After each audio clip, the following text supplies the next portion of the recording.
Денес би сакал да потсетам на два многу важни проекти за Битола, кои што се во тек и кои што нашите опоненти шират невистини дека сме се откажа.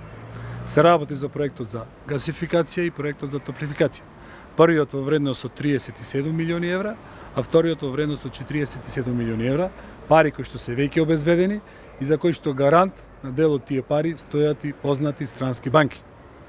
Проектите се регулирани со посебен закон и единствено што може да ги спречи и одложи е манипулации од типот на сгрешена траса, како што имаше манипулации при стопирањето на изградбата на автопатите.